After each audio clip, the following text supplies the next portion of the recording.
Hello everyone, so I'm here with the FA Youth Coach Educator for the Football Association and Assistant Manager of Michael Scubala at the England Futsal National Team. He's also the head coach for the partially sighted England National Futsal Team. And we've got Ian Bateman with us today. It's a pleasure to have you, Ian. It's probably the highest profile person we've had so far on the podcast. So thank you very much for joining us. Yeah, no, pleasure to be here. Real pleasure to be here. So, there's a lot going on at the minute with the FA, and it's just a great opportunity to share some of the work that we're doing and getting some of the messages out there, I think, of what's going on. So, yeah, no, brilliant to be on board. Thank you. So the first question, I think it's important to ask right away, because obviously there was a massive discussion taking place over social media in the past weekend. So the first question is as follows. I mean, traditional futsal selections for the national team has typically been done through, Super League and National League performances, futsal coach recommendations, and in exceptional circumstances, performances in the Bucks, which is a British University College sport, competitions. But looking back on the previous discussions on social media this weekend, why has the England staff opted to select two pro footballers and move them straight away into the England under-23s? And also moving forward, how will the selection criteria differ? Yeah, no, I think it's kind of just a natural progression, really, from some of the work that we've been doing.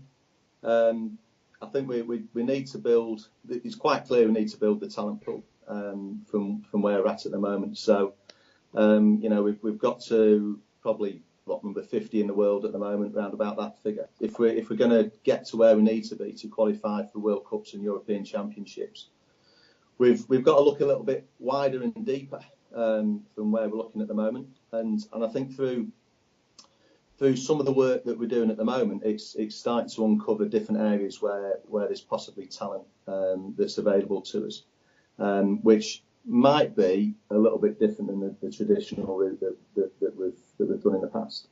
I mean, that said, it's come. We talk about one way we do find talent is through coach recommendation. This is no different. This is coming from through work that we've been doing with it's come through like working on a UEFA B course. With coaches from various different places working in the game. So some are National League coaches, some are working in the BTEC, EFL Trust programme, some happen to be working in, men's senior football programme. So if someone pops up that we're seeing, and it's not the case of just seeing these, but I've seen these fellas playing and training 3 or 4 times, and there's something in what they do that you think, they've really got something to offer, or potentially have got something to offer. That's quite different than saying they're ready to go now and we go and put them into the senior side. That's something quite different, I think. And that's every time you're looking at players. It's not what you're seeing now, here and now. You've got to be looking, what's going to be, what's further down the line. I'm thinking, I don't know. We're probably more active now at looking for players and being aware of. I mean, the key thing's been how we're seeing games now that's been recorded and put onto Hive at the end of match day. So that gives us a massive opportunity to see players playing in the National League on a weekly basis, and that some clubs haven't engaged with that, which has caused us a massive problem. Because straight away, we don't get to see those players, which we'd like to see, and give them that opportunity to play. But if we're seeing players in the flesh, whether that's through a slightly different system, then we've got to take that on board and see where it takes us. We'd be quite foolish, I think, that if we disregarded that pool of players. It's just another pot to look in. That's where we're looking. Okay. Well, I mean, as you can imagine, all the TDF members, they play futsal too. So only naturally we have access to a lot of players or futsal players in England, across the country. And some of the feedback from the players at the last camp, the under-23, regarding these two boys, have been quite mixed. So obviously the positives are that they're naturally technically good. They Yeah. offer better penetration than the futsal players because they're very athletically gifted, stronger than others, etc., etc. But they're obviously missing key fundamentals. Not using the soul much, tactically not very aware or not aware at all. And one even said it was clear that they'd never played futsal before. So in the case of these two players, what is the plan for players like this now? Are they receiving enough futsal training at the moment to be considered again? How will they move forward? Will you pass them on to a Super League club or a National League club? Or was it just an experiment to see what they can offer at the camp? Yeah, a bit of both. I mean, we've got to see where they fit. So I think some of the feedback, I'm sure the same players would say that they wouldn't. They probably, they'll be somewhere in amongst. They didn't look out of place within the group. So I think if there's an honesty about that.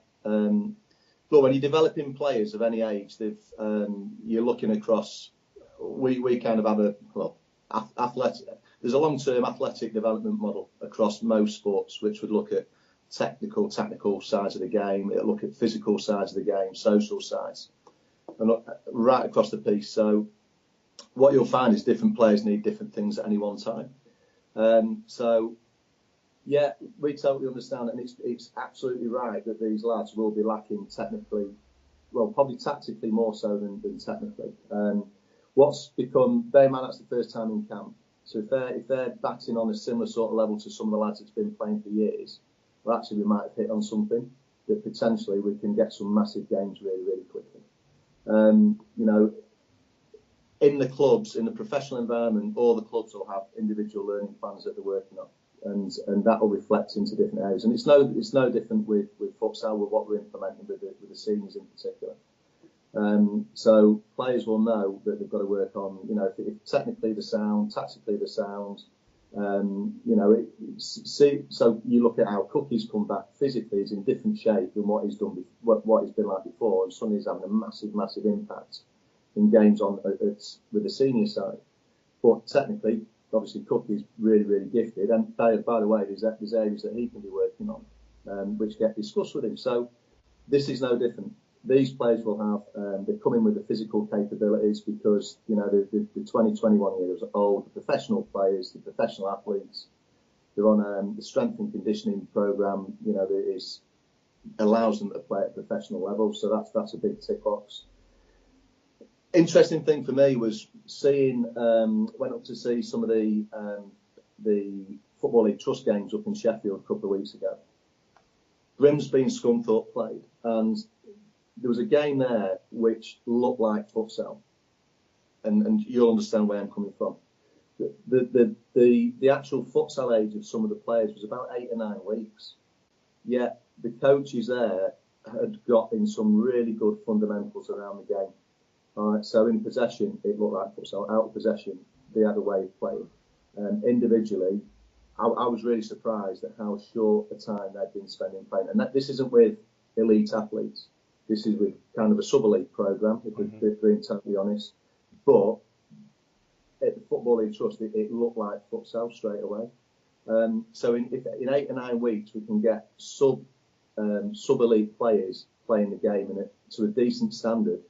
And looking like futsal, I'm really excited about what we can do with elite athletes that are good learners. They've come through their job for the last, they've been in an environment since being 9 years old where they have to learn to stay within the game. They've managed to keep within the game.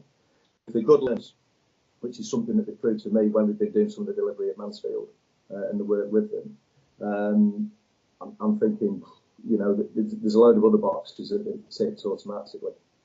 So I know with Sean and Pete Valance at the weekend, they'll have had plenty of information to take away that the coaches at the club now can follow up. It's not. I think the other thing we've got to understand is that there's a number of Mansfield are one of a number of clubs that are playing hot futsal. So as part of their training program each week, they're having an hour with experienced coaches, experienced football coaches that have took it on that are curious about futsal, been trying to find and educate themselves more about it, and they're having a good go. They're having a really, really good go. So I think we've got I think there's various blocks in place. that we can support these players and help them get better. So you obviously mentioned it was Grimsby and who did you say that you saw play and that you were impressed? Yeah, Football League Trust the other week. There was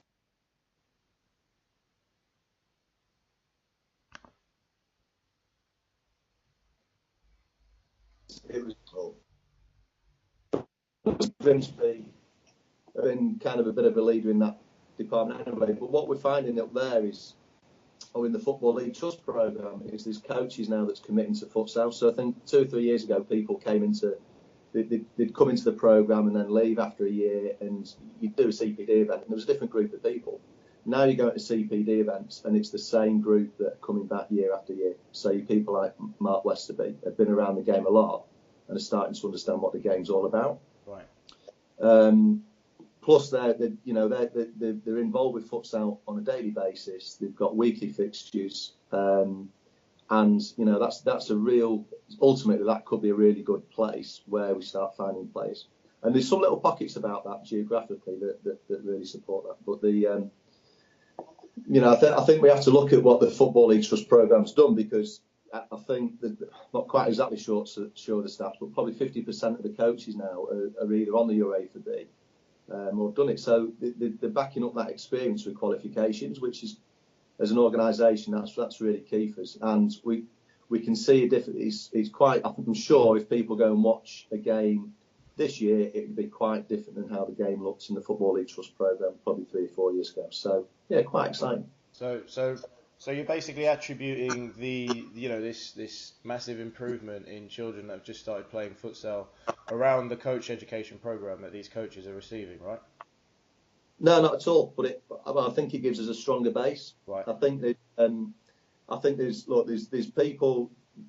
There's a load of experience in there, and the trick is we've got to build on the experience that people that's been around the game for a long time, what they can bring, and people that have been brought up on the game. Now, generally, that's going to be fellas that probably, and women that have probably lived overseas before because they've probably had longer in the game. So people like you at York, people like Louise at Cambridge are brilliant because they're willing to share their thoughts around things, what they bring to the course, what they bring to the party when they've been on courses with us has been outstanding. And then, but if you tee that up, if you match that up with people like Mike Whitlow and Richie Cooper at Mansfield, who's got hundreds of league games under his belt as a player, hundreds of league games as a coach, and then start adding that together and getting the right people in the room, and then suddenly we've got something that's going to improve the game right across the board.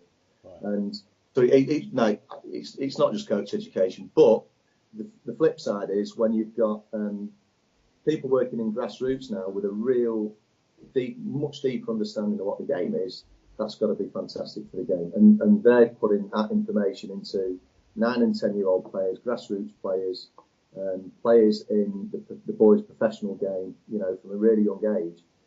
Suddenly, then in 10 years' time, I'm sure we'll get another surge in the quality of players that we're English players that we're producing.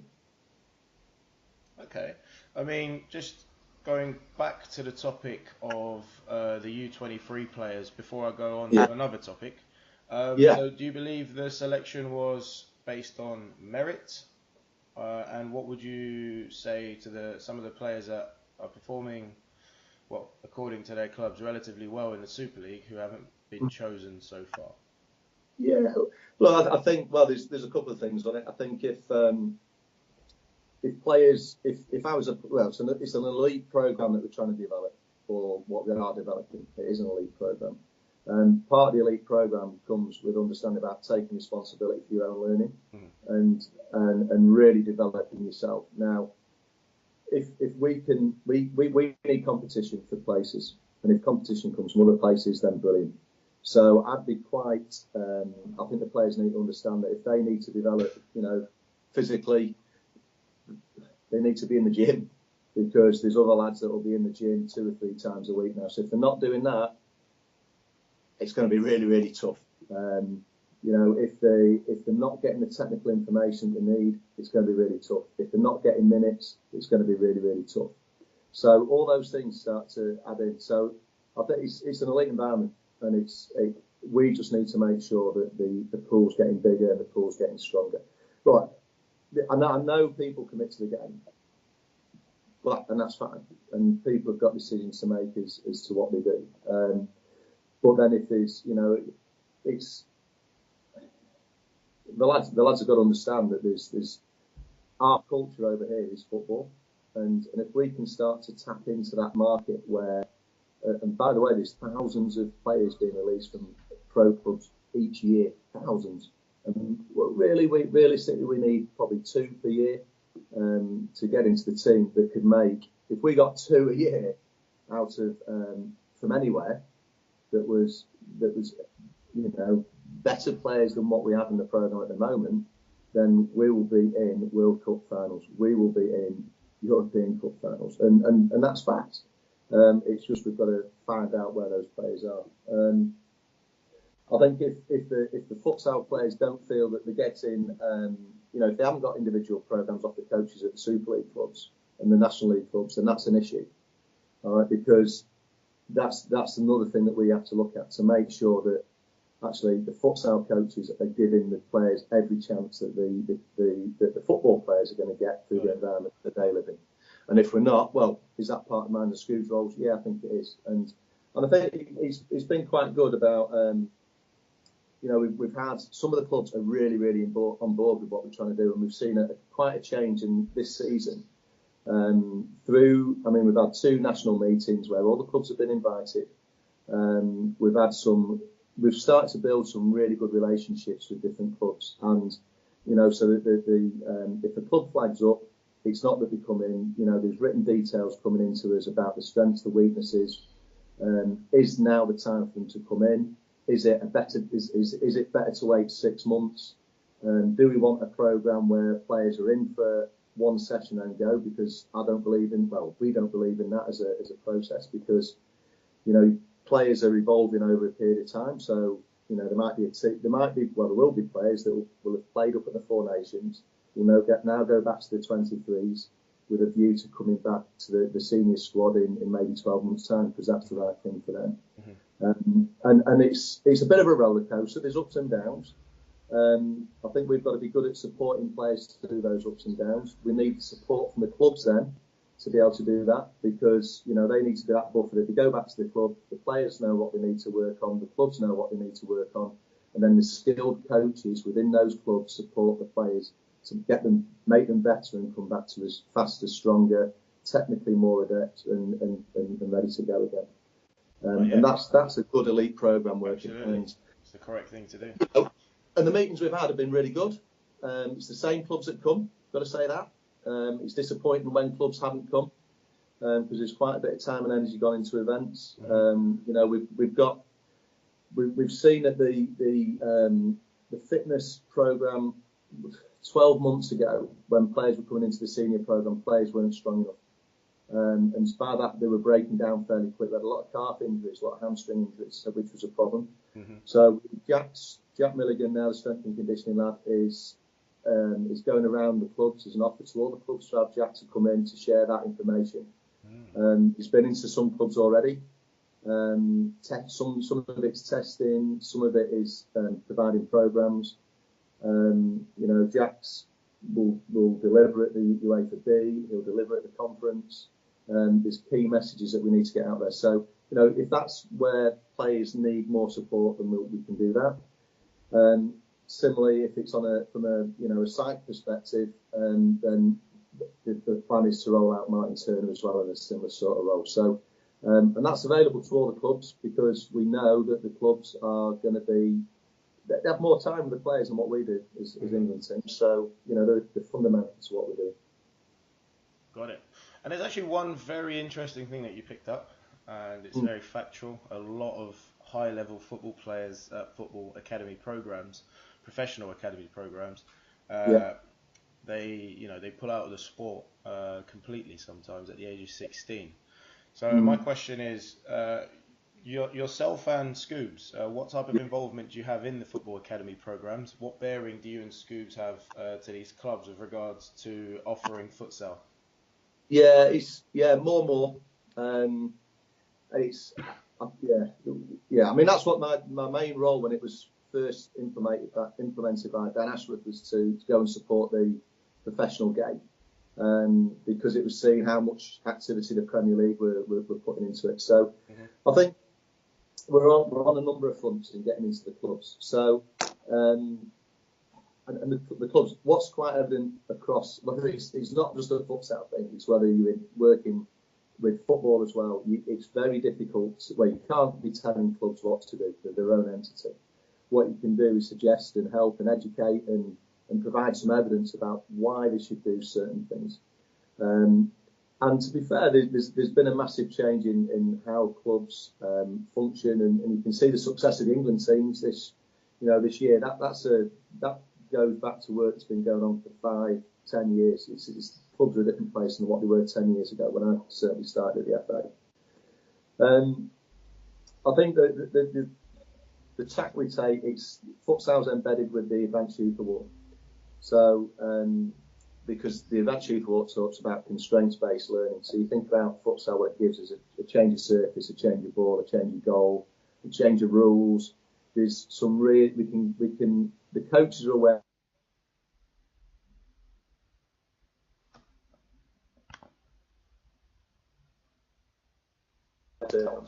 Sorry, Ian. Sorry to interrupt. It's just the video paused for a little bit, but you were talking about the change of ball, the change of rules, and the change of goal. Can you just continue from there? Apologies. Sorry. Yeah. So it's the coaches are really aware about constraints-based learning. So the returns that the game gives us are fundamental to the course, and it gives us a great way to look at returns across all four corners, really. So it's embedded in there. What that gives us access to is heads of coaching, academy managers, heads of phase, foundation phase, youth development phase, and professional development phase. So 21s down, and coaches see it. We've had some great research done by UPlan, which will be published fairly soon. And basically that says that about 90% of the coaches working in professional game see futsal as a way of developing footballers, wow, which is terrific. 90%, 80% of them want to implement that in their programs. So this is fact. This is what they're saying. This is independent research. So some of the stuff that we've been doing is pretty powerful. Bearing in mind, the Premier League now will be running tournaments from December through till February for Cat 1 and 2 clubs and Premier League clubs. And their budget is probably bigger than what the National League budget is. Probably big futsal budget that we've got. And, they're hiring out St George's Park for the weekend. They're hiring out Northumbria University for a weekend. They're staffing it properly. They're refereeing it properly. They're putting a massive resource behind it because they believe in different formats of football. So that's brilliant. So we've got to make sure that actually it looks as much like futsal as we possibly can make it. Sorry to interrupt. What age groups are they going to be running this tournament from February onwards? Yeah, that's 9s to 12s. Right. So in theory, in between 4 to 6 or 7 years' time, you potentially have a talent pool of, elite level football players who may drop out of the football, and may see futsal as a potential pathway, because at least you can choose them for the England under-19s, 23s, perhaps. Yeah, 100%. And we're not far off that, by the way, because the Premier League have been running this for about 4 or 5 years. Right. Started it with older groups, to be fair, to start off with, but they've seen it as a place for the foundation phase.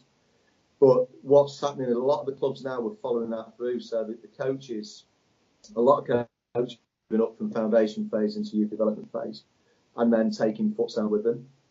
So I don't think it's even a four-year hit, and then they don't do it for 2 or 3 years. It's going to be continuous all the way through, and that will give us. So, I mean, even if we talk about Lewis at one of the Mansfield lads, he had done futsal for 3 or 4 years whilst he was at Grimsby as a schoolboy.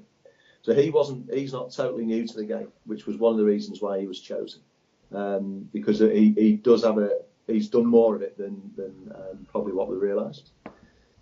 And the other thing that's quite interesting, a lot of the Cat 3 clubs, so not your bigger clubs, generally are working out of school facilities. They are using it quite often with some of their older age groups in the pro game, or you go to like Bournemouth being the best example. They're using it with their youth team on a weekly basis as a recovery session because of some of the physical returns. So, and they've got staff around it that know the game. So at the moment, the way football kind of works is, I think if you influence one or two clubs, then other clubs start looking over the shoulder and start to copy and are curious. And once they get some sort of success out of it, it gathers really some massive momentum. And I think we're in that momentum phase at the minute. Well, I mean, that is, if you don't mind me just interjecting, I mean, that is clearly very good that we're getting football clubs involved, but ultimately, what sort of incentive would there be for these boys that pull out football to actually play futsal? Because currently there's no money in it, so how can you actually get them to play futsal? Would be my question. I'm assuming that's something that you guys are trying to work on, a futsal pathway that's viable for them as well, because they obviously see football as a profession where they're going to get remunerated and probably very well. So what can futsal offer for them? Probably need to ask the players. Because it's not going to be monetary. I mean, it's funny. I'm looking at the last sort of 4 players that are coming through into the England side. So if you look at Liam Polfreeman, look at Jordan Edge, look at Matt Hillman, look at Dylan. If you look at Dylan Malpass. So they're probably the last 4 that's really come through and established themselves within the group. When you look at their playing histories, all were part of an academy program. All have had probably a choice at some. Well, probably Max is kind of different, but the other for definite have been rejected out of the system. For one and another, haven't chosen to go into football. And I would suspect it's because they've had a really positive experience of the game. Then they've been given an opportunity, which is absolutely critical. But then they've seen the potential for them to kick on. It'll be individual. It can't be money because I'm not sure of many models anywhere in the world where money is the incentive for these players to play. So we have to make it the experience they have of playing has to be outstanding. So whether that's playing in front of a highly charged audience, if that's what players like, then we've got to go and give it them, and making sure that it's a really good experience when they have that first go. So the lads from Mansfield, part of their programme now might be to give them an experience of playing, in Super League. So that experience has got to be positive, and someone has to take that chance and put it out. And professional as well, I can only suppose, because they're obviously from a professional background. Yeah, I think we've got to make sure that's amateur. So how do we do that? We've got to. I think we can act professionally in how we operate. We can link to the clubs. So if you look at it about in a pro game, in football game, a lot of the players will be given game time through clubs further down the football pyramid. So whether we fit into that, and that's part. They'll train. So Mansfield will have a number of players, and look, not just Mansfield by the way, but from Premier League down, they'll have players that will go off and play games in the Evo Stick or the Conference or further down the pyramid, but then come back to possibly train with the main club through the week. So there's a lot of that managing people's game time, and that's just something that we need to factor in. But then I think the professional bit is being professional in speaking the same language as what the football clubs speak. So that we're giving them the right feedback around the players and the right support. So if a guy's going and playing for Warrington Town in the Evo Stick League, and then they're playing for Manchester Futsal on a Sunday, and that game time's monitored, and that's part of their programme that might get them back into football at professional level. Brilliant. Right. But knowing full well that they might drop out of the professional bit next year, and then they're doing a little bit of both. It's tricky. It's really tricky, because I know one thing Scoobs and I have talked about is, or we're trying to, with the current crop at the minute, players need to be, the more futsal they're doing, the more it's helping them. We get that. So to answer one of the previous questions, you would be looking at possibly referring Lewis to a Super League team, providing the conditions are correct for him to play at this level. And I mean, absolutely. Right. Okay.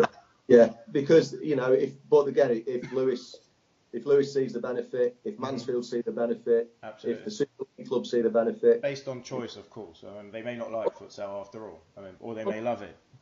Yeah, the lads might have come in last weekend and gone, not for me. So this is what wasn't what I was expecting. But we've got to go through that process of working out what it is that lads want and where they are on their journey at the time, to make it fit for them. Because it's like I say, if we get 2 a year, wow, we could be hitting the jackpot really, really quickly, and getting some massive gains, massive gains. Right, and I've got a question on the back of that. It was very interesting, by the way, Ian. Obviously, you're involved in the Football Academy programs, and perhaps the next step is to try and establish links with futsal clubs as well. Do you think that is something that's necessary or not in the case of players wanting to continue playing in futsal? You obviously want some of them to be also playing for futsal clubs. I mean, do you think there is an importance to establish, links between football and futsal clubs, or are we just not at that stage yet because the futsal clubs don't have the adequate infrastructure? Although, let's be honest, we are amateur. It's very hard to have this infrastructure. Do you think it's a necessity in the next 5 years? Well, one interesting, we've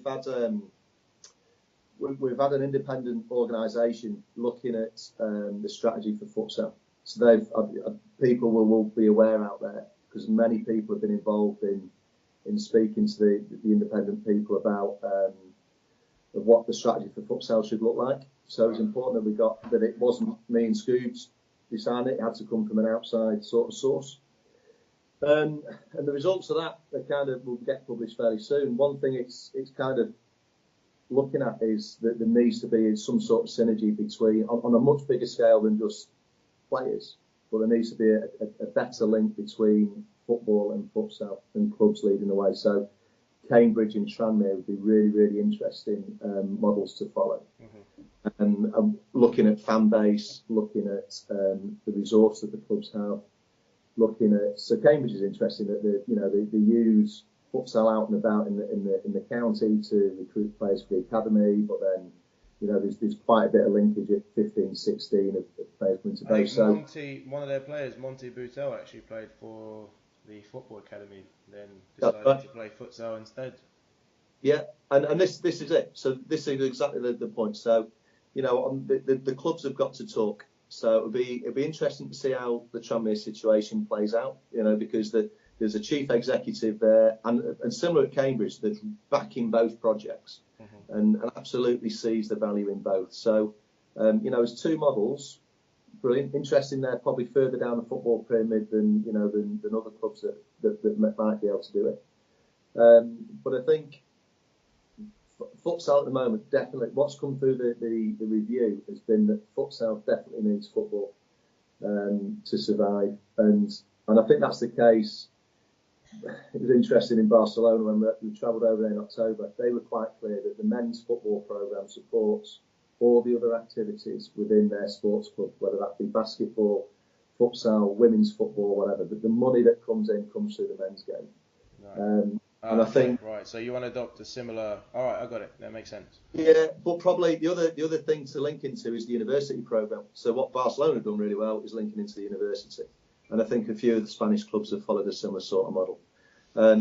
So if you get can Manchester Futsal link with Manchester City and Manchester Metropolitan University, and suddenly you've got a real integrated, joined up approach with a massive resource.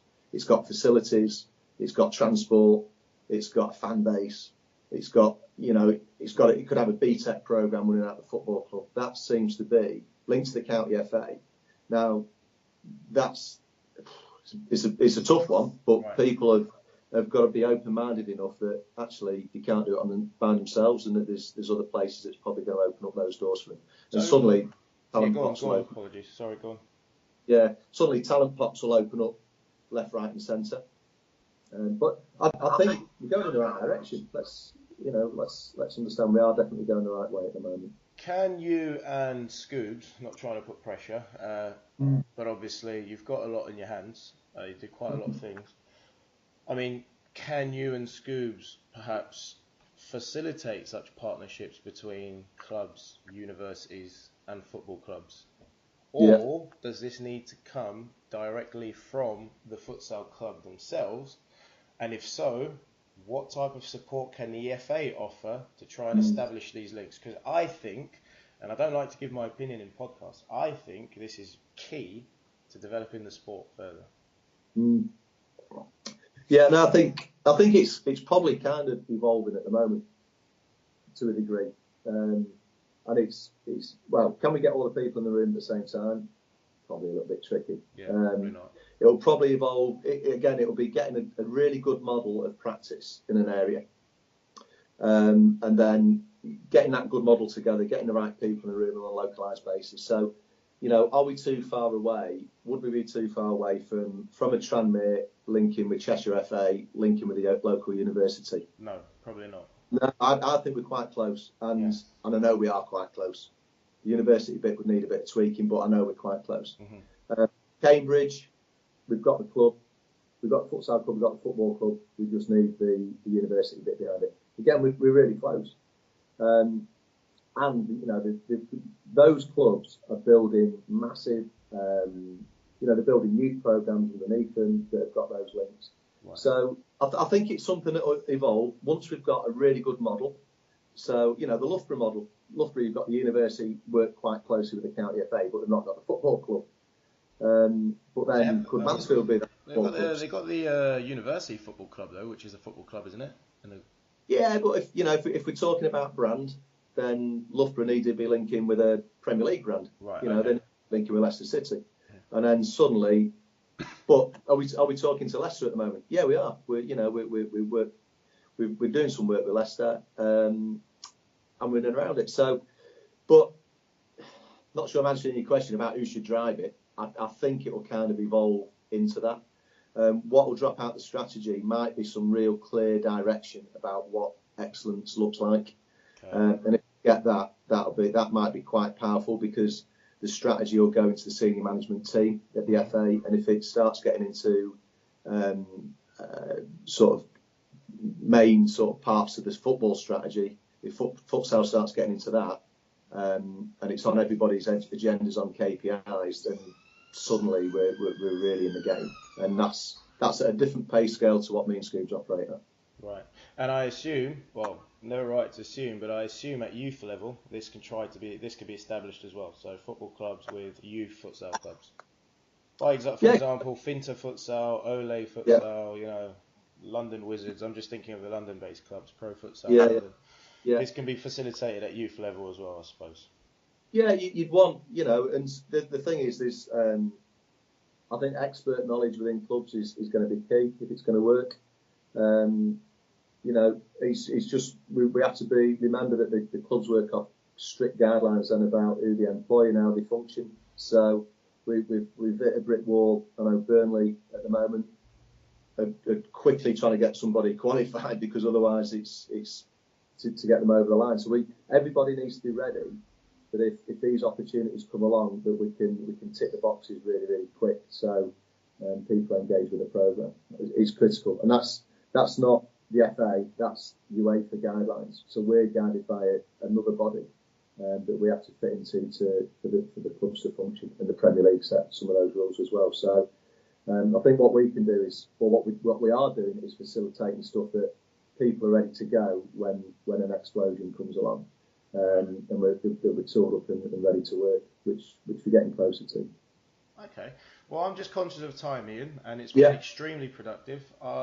Just on a last note, there are obviously a lot of discussions are generated online through us, and in this discussion, sometimes there can seem to be either a pro-FA or an anti-FA sentiment. Is there anything that you want to say to the futsal community, or well, the general football and futsal community, to try and get everyone on board with the FA's ideas? Because obviously, if everyone's on board, the quicker we can progress. So, is there anything you want to say at all, or are you just happy with what you said already? No, absolutely. I think we need platforms like this. We definitely need. We need to get. I think what's critical is that people understand the direction that we're taking stuff in, and there's quite a lot of battles that that we're having within the organisation. Basically, there's.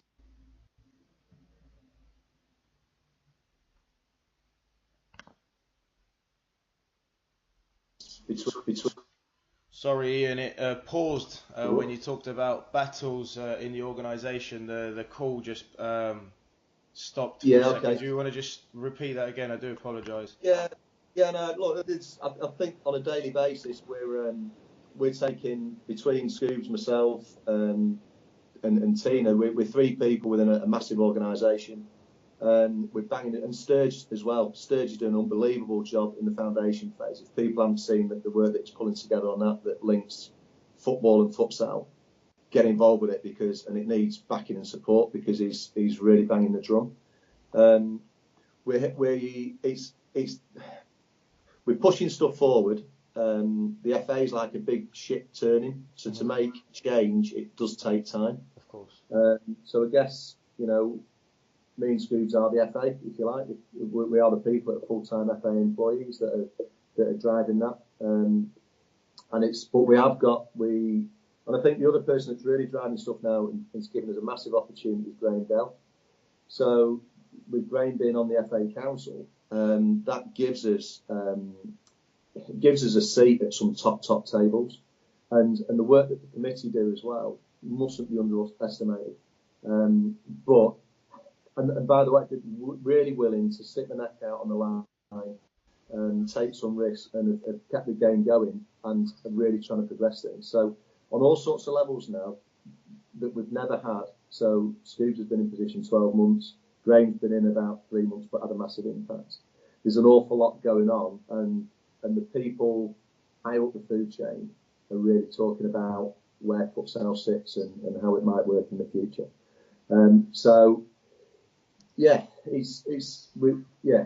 Stick with it. Hopefully, people can see that the change is positive.